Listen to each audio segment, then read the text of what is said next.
नमस्कार. मी कवी अमोल लक्ष्मण कराळे, नवी मुंबई पोलीस.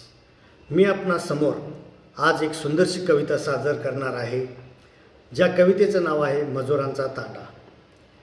बीड जिल्ह्यातील ऊस तोडणी कामगार जे आपल्या कष्टाळू जीवनासाठी वर्षानुवर्ष ऊस तोडणीसाठी घरदार सोडून बाहेर राहतात, त्यांच्या जीवनावर मी काव्यरूपात जीवनचरित्र रेखाटलेले आहे. दिवस उजडायच्या आत निघाला तांडा घुंगराचा आवाज करत. दिवस उजडायच्या आत निघाला तांडा घुंगराचा आवाज करत. दिवसभर चालत राहायचं जोपर्यंत दिवस नाही सरत. दिवसभर चालत राहायचं जोपर्यंत दिवस नाही सरत. मजुरांचा तांडा चालला ऊस तोडणीसाठी. मजुरांचा तांडा चालला ऊस तोडणीसाठी. घर सोडून दूर चाललेत हे पोटासाठी. घर सोडून दूर चाललेत हे पोटासाठी. सर्व बिऱ्हाड घेऊन बरोबर स्वार बैलगाडीवरती. सर्व बिऱ्हाड घेऊन बरोबर स्वार बैलगाडीवरती. घाईच्या कामात गाडा हाकणार चाबूक घेऊन हाती. घाईच्या कामात गाडा हाकणार चाबूक घेऊन हाती. कोयत्यावरची कमाई राहण्यासाठी पाल. कोयत्यावरची कमाई राहण्यासाठी पाल. ऊन वारा पाहणार नाही चालू पुढे चाल.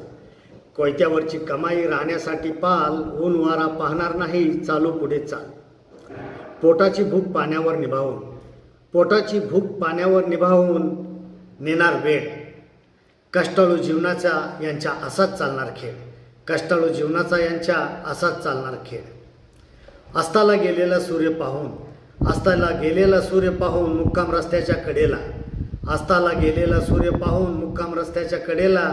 थकलेलं शरीर एकदम लागतं भुकेच्या ओढीला. थकलेलं शरीर एकदम लागतं भुकेच्या ओढीला. उघड्यावरती अंथरूण टाकून पाठीला आराम देणार. उघड्यावरती अंथरूण टाकून पाठीला आराम देणार. चादर लुकलुकत्या चांदण्याची ओढून अंगावर घेणार. चादर लुकलुकत्या चांदण्याची ओढून अंगावर घेणार. जीवनात करून काबाड कष्ट निसर्गाशी झुंजायचं. जीवनात करून काबाड कष्ट निसर्गाशी झुंजायचं. तांड्यातील मजुरांचं जीवन असंच कोयत्यावर चालायचं. तांड्यातील मजुरांचं जीवन असंच कोयत्यावर चालायचं. धन्यवाद.